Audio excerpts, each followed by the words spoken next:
Hey guys, and welcome back to my channel. So if you guys saw my last video, I did a kind of a wish list tag that was created by Emily Noel. I will link the video down below, but basically you create a video sharing your fantasy wish list at Sephora. So you think of the products that would add up to $1,000 if you had to spend $1,000 at Sephora.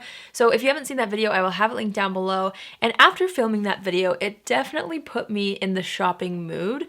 So I went through that exact shopping cart. I obviously did not pick up everything in the cart, but I went through and I narrowed it down to just 3 items, and that's what I'm going to be trying out today. I thought it would be kind of fun to do a follow-up and then like a wear test using the things that I ended up picking up. So I actually also really quickly wanted to narrow down the products with you guys and kind of walk you through my thought process as to why I chose to purchase the products that are in front of me and why I felt like I could wait on the other products that were in my cart. So the first thing that I mentioned in that video was the Natasha Denona Star Palette. Now I felt like because of the price, I definitely didn't need this. I wasn't in a rush to pick it up, so I passed on that one. The same thing went for the Pat McGrath eyeshadow palette. I definitely do feel like I will pick this up, but those kinds of palettes are kind of what I might potentially put on like a Christmas wish list. I'm again not in a rush to pick that up, so I went ahead and deleted that out of my cart. Then I had some La Mer products, and obviously because of the price point, I am not in a rush to pick up a $95 foundation or powder, so those were easy to kind of filter through as well. I am still pretty interested in the Dior Backstage Face and Body Glow product that I talked about, but my thought process behind that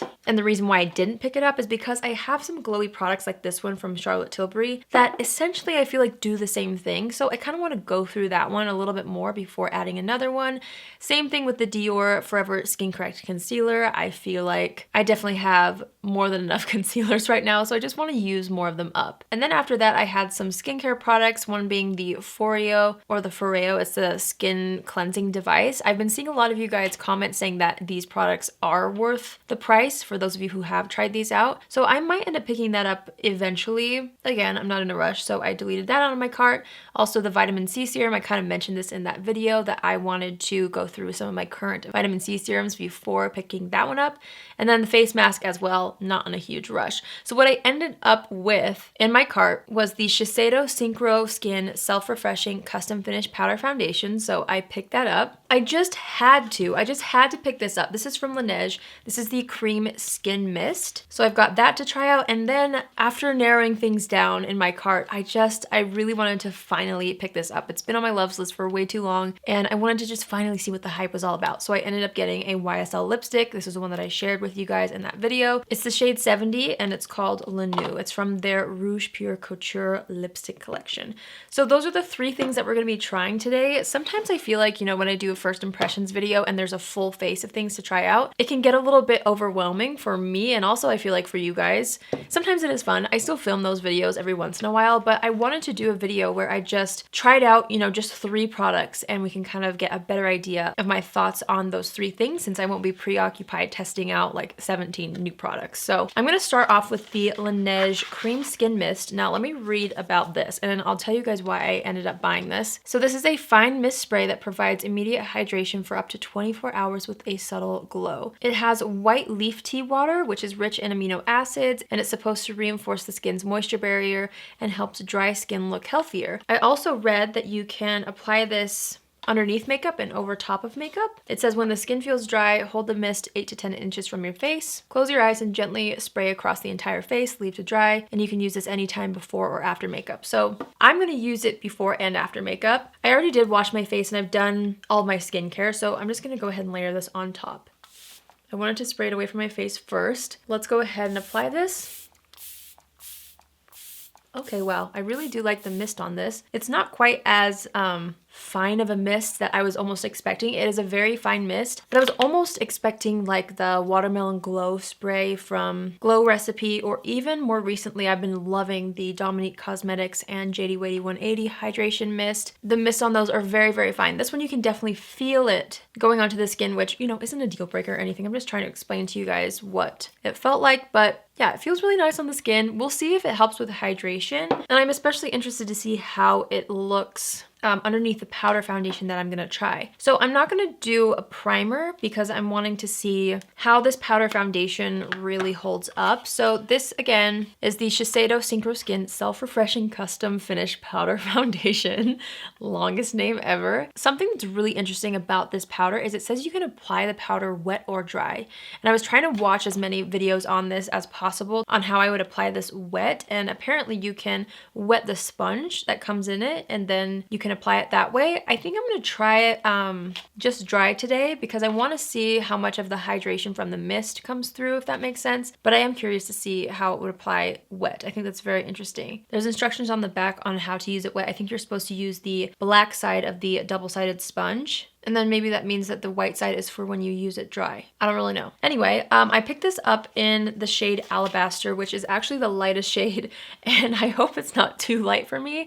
I just tried to go off of the swatches online, and usually I'm pretty good at being able to figure out what my shade is, but we'll see. So I'm just gonna use the applicator in here. It did say that you can use a brush, and they like recommend their little kabuki brush that they sell. I actually do have that, but I thought, you know, I would just use the applicator that comes in this. So let's go ahead and get started. I'm going to apply it to half of the face first. So I'm going to go ahead and take that on the white side of the sponge since I am trying to use this dry. And I'm just going to start to apply this on the skin. I'm interested to see how this compares to the Makeup Forever powder foundation, which I really, really love. Okay, I'm kind of layering it over top of each other just to see how much coverage I can get out of this. I am going to use it underneath the eyes as well. And one thing that I already noticed is I kind of pressed too hard and it actually took up some of my skincare underneath. So I'm trying to be a little bit more gentle and just kind of lightly layer this instead of trying to get a ton on all at once. Okay, I actually do feel like the shade matches pretty well. Okay, you can kind of see what I was talking about right there. I think I pressed a little bit too hard in that area and it kind of seems to be taking up some of the product underneath. Part of me wonders how this would actually look when using a brush. Maybe that would help prevent that product underneath from picking up as well. I don't really know. Okay, so there's the one side of my face. It's definitely got more of a matte finish since it is a powder foundation, but I think the shade works for me. And you can see that it does give coverage. It doesn't give like complete coverage. I do have some blemishes still shining through. I'm gonna actually take a brush with that and just kind of press it over top of the blemishes to see if I can get any more coverage. I'm gonna do the same thing underneath the eye just to kind of get a little more coverage around that area, and I'm gonna buff some on the eyelid as well. Looking up close, I'm not sure how much I love this. You can see where it's kind of grabbing in areas. Honestly, when it comes to powder foundations like this, including the Makeup Forever one that I really do love, I end up using those types of products mostly over top of other like complexion products. I don't always use these pressed powder foundations on their own. The only powder foundation that I really use on its own would be like the Bare Minerals Loose Mineral powder foundation. I feel like that one really works well. But since it is a powder foundation and it's marketed to be used alone, I wanted to try it that way first. This time I'm kind of using pressing motions to get the first base layer on. I'm trying to see if that helps kind of prevent the product from grabbing onto any more hydrated areas. And then I'm just going right back into the brush and I'm kind of buffing the areas that are a little harder to reach with that applicator. So around the nose and then up in this area here and on the eyelid. Okay, at this point, I'm just kind of curious. I'm gonna take a powder brush. This one's from Fenty Beauty. I just wanna see if the finish changes at all if I use a brush to buff this in. So I'm just lightly taking a little bit more of that powder and just kind of buffing over everything. Okay, just based off of the way that the finish looks after actually buffing this into the skin, I think that I would prefer to use a brush with this product. I mean, I guess I wouldn't know for sure since I did apply most of it with the sponge first, but I am noticing that the finish is so much better when it's buffed in with a brush. Okay, so here's the complexion with the powder foundation all over the skin. Now I definitely would say that this does not have as much coverage as the Makeup Forever powder foundation. It is buildable, but this one's more of a light to medium coverage situation. So just something to point out. I'm not gonna actually use concealer today because I really wanna see how this wears. I am gonna kind of conceal some of the blemishes though with a little more powder. It doesn't fully conceal the blemish, but it blurs it, and I feel like my skin overall looks pretty even toned. Okay, so this is what things are looking like right now. Honestly, up close, it definitely looks powdery.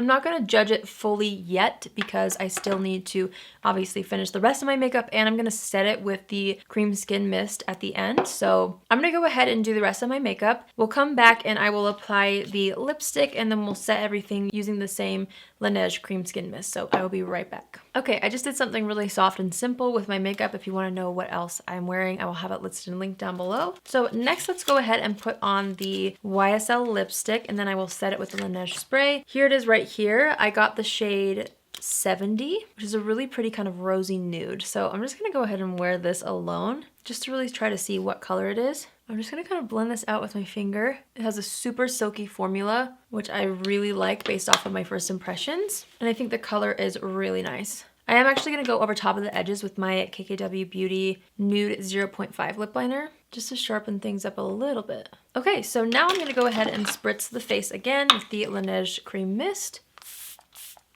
I'm gonna focus on the outer portions of the face and kind of let that sink in. I don't have a wet sponge, but I do have a sponge, so I'm gonna go ahead and lightly just press that into the skin. Okay, and last but not least, I'm gonna go ahead and set my brows. I'm just using the Benefit 24-hour brow setter for this. Okay, so here's what the makeup looks like right after application. Because I am gonna be out and about for a little while, I'm gonna take my lipstick with me as well as the Shiseido powder just in case, because I do have to wear a mask where I'm going. So in case things get kind of weird or rub off, I wanna be able to touch up a little bit. But based off my first impressions, so far, you know, the mist felt really nice. I guess that's something that we'll probably have to see over time to really figure out if it helps with dryness or hydration in the skin. The powder foundation definitely looked powdery. Once I set it though with a spray, it's starting to look really natural and a little bit more like a liquid, which I'm really liking. So we'll see how it wears. The lipstick, it's a gorgeous color. It's a really nice rosy nude pink, which is something that I feel like I'm gonna get a lot of use out of. And the formula feels really comfortable as well. I'm excited to see how these two things wear. And yeah, so I will do a little bit of a check-in, and then I will give you guys my final thoughts at the end of the video. So I will see you guys in just a little bit. Okay, so before I go, I wanted to do a quick check-in in natural light. So it looks good right now, you know, especially from far away. When I come up close, you can kind of see the slightly more powdery finish in certain areas.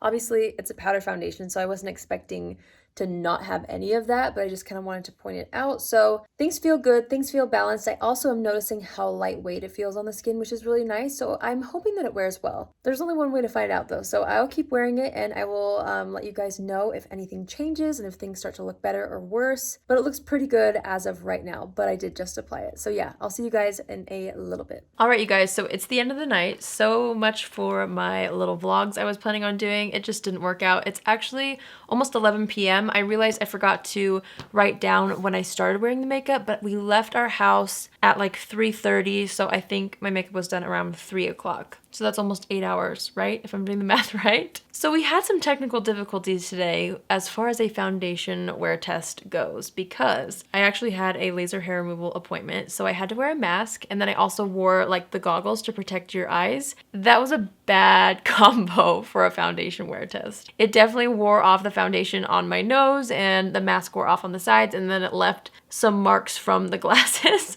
So I walked out of there feeling pretty distraught over the foundation review, because it's just not ideal, you know, but I do feel like I have a pretty good first impressions based off of how it wore for the rest of the day. So I did have to try to touch up some of the areas that got messed up, and actually you can't really even tell anymore where those areas were. Let's start with the foundation, I guess. Here's the thing that I have noticed so far. I actually really do like how it wore throughout the day, and I'm excited about it. It definitely starts to look a little bit more dewy throughout the day, which I'm fine with, and I kind of liked it in a way. But the thing that I learned basically from application is I need to be careful with what I put underneath my skin. I think it really kind of messed things up when I sprayed the super hydrating mist on top, and then I didn't really let it soak into my skin before going in pretty heavily with the sponge in here, and that created a little bit of an issue above this brow that didn't go away all day. So if I had more time earlier when I was getting ready, I probably would have redone my face and kind of practiced something different, but I just tried to go with the flow because I really needed to get on the road road. I'm also noticing a little bit of settling around the nose. I think that's where it's settling the most. And then also along my smile lines, which honestly, this is pretty normal for any foundation after 8 hours of wearing it. So I think I'm gonna need to try this out again. I think I also will have to use this not on its own. I think honestly that's how I'm going to end up wearing it, and that was kind of what I was picturing when picking this up because that's how I wear my Makeup Forever powder foundation. But I just wanted to see for this video how it would actually wear all over the face by itself as a foundation. And honestly, on the sides of the face, I'm very impressed. The T-zone got a little mixed up a little bit, and I do feel like I need to play with the way I apply it. I think a brush works best, and I don't think I would use something so hydrating underneath. Over top, it seemed to work beautifully, so if you feel like you have too much powder going on, if you do end up trying this, so far I feel like that's the best way to combine a hydrating mist with this product. So that's that. Let's talk about the Cream Skin Mist. So far, I feel like it's nice. I liked it. I'm gonna have to see if I like it more than the Dominique Cosmetics one, and also I really love the ashwagandha. It's like a hyaluronic acid mist from Youth to the People. That's an amazing one that I love. I keep it in my bathroom and I use it all the time, and it's actually kind of similar in color to this. So we will have to see which one I feel like really makes a difference in my skin. I do feel like my skin felt very hydrated today, even though I had a powder foundation on. So maybe that was due to this. So far I liked it, but again, it takes me a minute to actually figure out just how a certain formula, especially more skincare items like this, it takes me a minute to figure out like how it really improves my skin over time. Anyway, let's talk about the lipstick. I actually really enjoyed the formula on this. Obviously, it's been hours since I last applied it. I will go ahead and apply a little bit more. The thing I like about this is how thin the formula is, and really it wears off nicely. It's just easy to apply. I can see why everybody likes this formula. I feel like it's very foolproof, and this also feels lightweight on the lips, which is really, really nice, especially for summertime when you want a little bit of color to the lips, but you don't want to feel like whatever you have on your lips is too high maintenance. Do you know what I mean? So I really did enjoy that based off my first impressions, and I did find that it wore off well. What you saw before I reapplied was me after hours and hours. I ate dinner, so it wore off through that, and then I feel like it left a pretty nice light stain on the lips, which I feel like was a good thing. It didn't look too weird in my opinion. So yeah, that's that. I know this is kind of like more of a random video since I was just sharing 3 products that I recently purchased, but I really hope you guys enjoyed the video, and hopefully you found it helpful if you were curious about these 3 products perhaps. I will definitely have to keep playing with the foundation because this is not looking too good, but this looks really good in my opinion. So I'm just gonna have to keep playing with it. I'm not gonna give up on it yet. Honestly, it wasn't my favorite complexion day because of this situation, which was a little bit of a bummer. And also, side note, I feel like it looks good under the eyes too. So yeah, I'm gonna keep playing with it. The Cream Skin Mist will need a little bit more time on. I really liked the lipstick and I'm glad I picked that up. Let me know in the comments if you guys have tried any of these products and how you feel about them. I would love to know because sometimes it does take more than just a first impressions for me. No, always. It always takes more than a first impressions to really gain a full opinion on it. So if you've tried the Cream Skin Mist or the Shiseido Powder Foundation, let me know how it's worked for you over a longer period of time. I would really, really love to know. If you're new here, hi, my name is Allie, and I would love for you to join the family. You can do so by hitting the subscribe button, and if you're already a subscriber but you want to be notified on Tuesdays, Thursdays, and Saturdays at 10 a.m. Pacific Standard Time, click on the bell after you subscribe and you'll get a notification every single time I post. That's it for today's video. I love you all so much. Stay safe and stay healthy wherever you are, and I will see you in my next video. Love you. Bye!